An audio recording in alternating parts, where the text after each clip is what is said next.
Gente, eu acho que eu já deixei bem claro o quanto eu sou fã de Clair Obscur Expedition 33, né? Eu já trouxe vídeo mostrando as belezas do game, detalhes, curiosidades, mas nessas últimas semanas eu pensei, por que eu não faço um vídeo explicando a speedrun de Clair Obscur, já que eu tô consumindo tanto conteúdo do game? Então hoje eu trago pra vocês a explicação da speedrun de Clair Obscur, mas é bom deixar claro que é a explicação da speedrun do ato 1. O nome do run é Flaystanix, e pelo menos no speedrun.com ele botou que é francês. Ah, mas por que você não faz do game inteiro? Então, gente, o game não é tão antigo assim, né? Ele lançou em abril desse ano. E quem jogou sabe que o game é bem grande, né? Então é natural que as pessoas demorem pra ir achando e implementando as técnicas pra encurtar e acelerar o tempo de finalização do game, né? Dito isso, o primeiro no ranking, por exemplo, do game inteiro, tem 1 hora e pouquinho de recorde. Mas eu assistindo a run dele e vendo alguns vídeos de glitches dentro de gameplay, eu vi que ele não fez algumas coisas que poderiam ter sido feitas para encurtar o tempo, né? E também reparei que a execução dele não era das melhores. Ele cometeu alguns erros durante essa run, que é a primeira do ranking. Ou seja, tá bem evidente que a run dá para ser bem mais otimizada ainda. Então por isso eu resolvi trazer a speedrun do ato 1, que também é bem maneiro, tem uns glitches bizarros e parkour no cenário que normalmente não deveriam ser feitos. E além disso, gente, tem mais runners nessa categoria do que na de zerar o jogo inteiro. Claro, futuramente eu posso até trazer o game inteiro, né, explicando a speedrun do game inteiro, mas enfim, a categoria que a gente vai ver hoje é a do ato 1, Any%, que é feita no PC. Para quem não tá habituado a esse mundo de speedrun e tal, né, esses termos, por exemplo, Any%, o Any% é você chegar nos créditos do game o mais rápido possível. Ou seja, independente da forma que você faça, enfim, o negócio é chegar no final do game. Só que como aqui é uma run do ato 1, né, então não vão ter os créditos finais do game, mas sim um ponto final ali na questão do ato 1, né, que é o ato do Gustave. Ou seja, nesse caso aqui, o Any% está relacionado ao quão rápido você chega no final desse ato 1. Ou seja, o quão rápido você chega nessa tela final que é relativa ao ato 1 do game. Então, já que eu contextualizei vocês, vamos partir porque tem muita coisa interessante aí, tem uns bugs bizarros. Enfim, eu vou tentar explicar para vocês da maneira mais didática possível, porque eu mesmo tive dificuldade para entender algumas coisas, mas vamos lá. Bom, nesse começo aqui não tem nada de anormal, ele só vai correr até o primeiro combate com a Melee, e a otimização dessa batalha é ele no segundo turno descarregar o pente no Kyango dela, e depois finalizar com um ataque normal. Por que eu falo otimização? Porque o que o pessoal normalmente estava fazendo aqui, pelas outras runs que eu assisti, era dar 2 tiros nela, bater normal e aí sim finalizar na hora que ela for atacar e você vai bater com o parry, né? Porém, pelas contas que eu fiz aqui, a primeira forma, que é dando todos os tiros e depois finalizando normal, salva de 3 a 4 segundos. Chegando aqui na Soul, como eu falei, ele vai pular absolutamente todas as cutscenes do game, e nessa parte aqui, infelizmente, ele teve um pouco de azar, porque normalmente naquele ponto ali, perto dessas caixas marrons onde ele parou, a cutscene já é ativada e já dá pra pular, que não foi o caso dele aqui, né? Já aqui com a Soulf não tem nada de diferente também, ele vai correndo até o final, e a única otimização que ele faz é correndo pelos cantos, né, para não perder muito tempo, e pulando alguns obstáculos para também não ter que contorná-los. Quando ele chega na ilha, ele já vai correndo varado para chegar logo no primeiro adversário. E aqui, a otimização que ele faz nesse combate é de dar 2 tiros antes de atacar normal, porque aí não vai ter a necessidade dele atacar mais um turno, porque ele já vai matar na hora que ele der o parry. Mesma coisa, ele só vai correndo reto até o encontro com a Lune, e aí nessa batalha aqui com ela, ele finaliza o inimigo na velocidade 5 do Krell. Agora, meus amigos, quando ele chega aqui nessa primeira bandeira de save, é aqui que a sacanagem começa. A princípio não dá pra entender muito bem o que ele tá fazendo, mas basicamente esse é o principal glitch que dá a possibilidade desse jogo ser zerado mais rápido do que o comum. Mas vamos entender detalhadamente aqui o que tá acontecendo. Ó, vamos lá. Primeiro ele vai até a bandeira, e aí ele vai pressionar o botão de menu, e ao mesmo tempo vai interagir com a bandeira. Isso vai fazer com que os dois menus se sobreponham, ou seja, o menu da bandeira vai ficar em cima, né, e o menu de pause vai ficar embaixo. Ele vai até o atributo, né, que é a parte da upgrade. Ele vai apertar para voltar quando a tela começar a ficar preta, ou seja, antes de entrar de fato na opção. E aí com isso a tela vai ficar preta. Isso que aconteceu é basicamente como se não tivesse carregado a parte de upgrade e ele tivesse saído da bandeira. Só que aí, como não teve tempo para carregar essa tela, ela vai ficar preta. E então aqui no fundo é como se o jogo estivesse rodando normal. Então ele vai interagir com a bandeira mais uma vez e depois ele vai voltar. Depois ele vai dar um pause e interagir com a bandeira ao mesmo tempo de novo, a mesma coisa que ele fez no começo.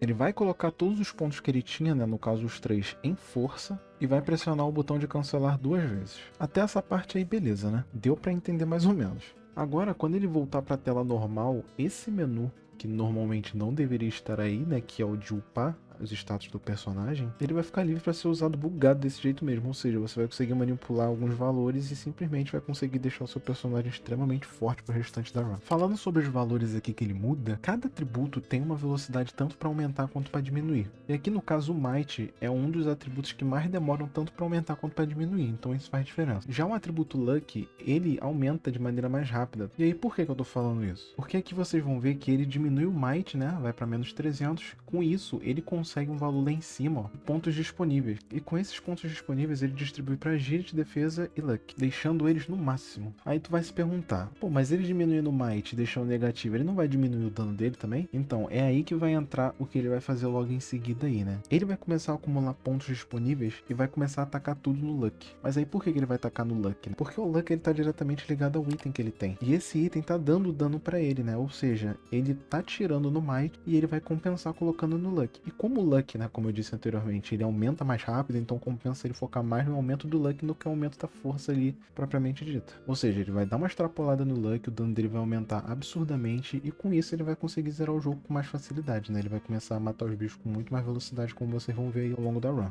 Outro truque maneiro também, se vocês repararem, enquanto ele tá fazendo isso, ele não para, né? Ele ainda tá andando ali no fundo, então é muito questão de memória muscular também, né? O cara já tá jogando tanto tempo aquilo ali, que já sabe até o caminho de cabeça que ele consegue fazer as duas coisas ao mesmo tempo. Bom, truque devidamente feito, e agora eu vou mostrar pra vocês a sacanagem que tá o dano desse personagem dele. Bizarro, né? Ele matou cada um só com um tiro. Pra quem jogou sabe que normalmente não era pra isso acontecer não, tá? Chegando aqui na parte da escalada, a gente vai ver o primeiro truque relacionado a fazer o que normalmente não deveria ser possível, né? Que é escalar essas paredes aqui onde tem uns colliders bem precisos. A gente até vê aqui que ele erra de primeira, né? Mas aí logo em seguida ele consegue executar. E que dá a possibilidade do player simplesmente só subir essa montanha aqui e ultrapassar lá pro outro lado do cenário. E aí com isso ele consegue cortar um pedacinho. Ali em cima no timer a gente consegue reparar que ele já tá salvando 6 segundos, porém deu pra perceber que ele já cometeu alguns errinhos, né? Então dá até pra otimizar mais ainda essa speedrun. A partir daqui não tem muito o que ser mais explicado, né? O Flays vai correndo, né, o mais rápido que ele conseguir. Ele passa com rapidez de todas as lutas obrigatórias, né? Levando em consideração o boost absurdo que ele conseguiu no dano de ataque. E aí a gente vai chegar aqui na Flying Waters, que é um dos pontos mais importantes dessa run também. É aqui que vai acontecer outro glitch muito importante. Flays vai pegar seu caminho normal, né, como qualquer outra pessoa. Claro que o mais otimizado possível. Vai ultrapassar pelas minas, né? E aí ele vai chegar nesse ponto aqui, que é onde começa o glitch. Reparem que aqui ele chegou, parou, e aí simplesmente só deu um load. Mas ele não deu um load aleatório, né? Reparem aqui no rodapé da tela que a partir do momento que deu o save, foi aí que deu um gatilho para ele dar o load. Mas por que ele deu o load exatamente aqui por conta disso? Vamos lá, é meio bagunçado de observar, mas é bem fácil de entender. Beleza, guardem isso, ele deu o save ali anteriormente. Ele vai avançar, vai chegar até o momento que ele vai chegar lá na The Manor, e aí ele vai correndo para encontrar com a Mayle, Mayle, um jeito que vocês preferirem falar.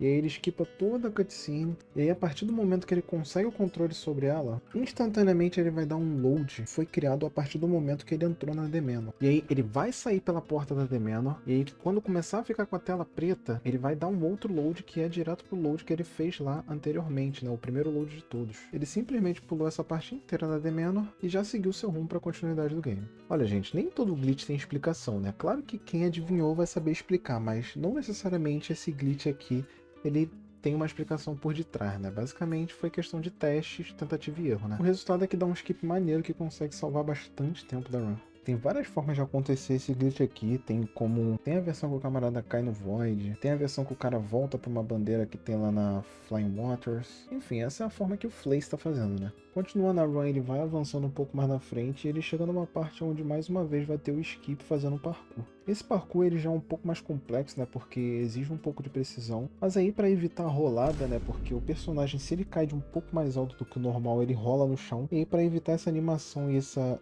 movimentação da rolada, eles usam um ataque, né, para cancelar. Terminando a parte do parkour, ele vai seguir até o final dessa área e aí ele vai entrar direto no campo. Entrando no campo, a primeira coisa que ele faz é ir na bandeira e aí vai salvar automaticamente e instantaneamente ele dá um load. Terminando esse load que ele fez, mais uma vez ele dá mais um load. E aí sim, esses dois loads que ele deu também são referentes àquele glitch do load que rolou anteriormente na The Manor. Porém, guardem a informação desses loads porque ela só vai ser utilizada um pouquinho mais pra frente.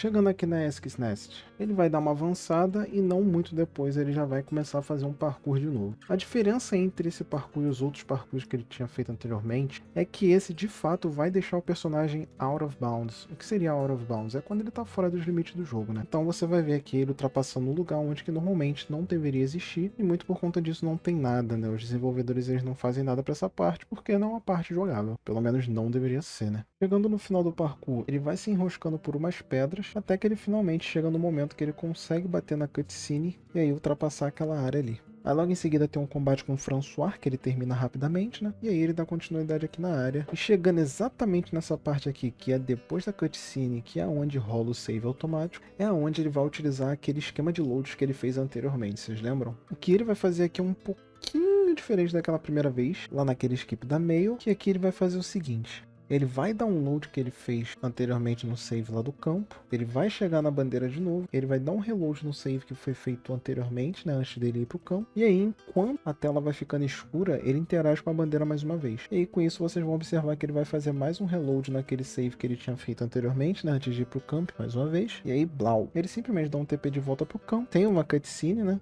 E aí ele passa basicamente uma parte inteira, que é relativa a ele conseguir a skill de destruir as pedras no mundo aberto, né? Basicamente ele salvou 1 minuto e meio aí nessa brincadeira. Com isso ele consegue liberar uma nova área, que é a Stone Wave Cliffs, e aí ele vai avançando no game, que agora até o final ele só vai avançar reto mesmo. E o último truque que ele vai utilizar aqui é o truque do parkour sobre as pedras. Nesse parkour sobre as pedras aqui, especificamente, ele não tá fazendo nenhum ato de out of bounds, né? A única coisa aqui interessante de pontuar é que ele tá trocando o picto, ele tá trocando por um picto tanto para salvar o game para ter de garantia, quanto que é para ajudar no setup contra o boss que tá para vir. Agora ele vai fazendo o último suspiro, né, que é o caminho até o Lamp Master. Quando ele finalmente encontra o boss, ele dá uma lapada nele de 7k 900, o fogo dá uma lapada nele com 7k 600, e aí na única oportunidade que o Lamp Master teve de atacar, ele deu um parry e retirou o restante da vida. E com isso, o Flaystenix de França termina a speedrun do ato 1 em 22 minutos e 27 segundos. Gente, lembrando que a comunidade de Curb Obscure é muito ativa, então vai ser normal se por acaso amanhã esse recorde ser batido, né? Mas uma coisa que é legal é que o padrão ele não foge muito disso aqui, né? É mais questão de execução, né? A diferença de tempo ele vai acabar sendo mais execução, porque os glitches e otimizações já estão sendo encontradas, né? Até então são as que são utilizadas hoje em dia. Enfim, quem quiser acompanhar essa corrida aí é só dar uma olhada no speedrun.com e ficar de olho na galera, que a galera é bem gente boa. Eu particularmente conheci um camarada que é o cara que atualmente tem um recorde mundial da categoria do jogo inteiro, né, o 1%. E cara, ele me ajudou muito, cara, muito obrigado por me ajudar. Muito obrigado pelas explicações e ajuda, né? Eu fui muito chato mandar uma mensagem pra ele o tempo todo, porque eu simplesmente não entendia. E obrigado pela paciência também. Mas enfim, gente, tamo junto. Essa foi a run. Se você curtiu, só deixa um likezão aí. E tamo junto.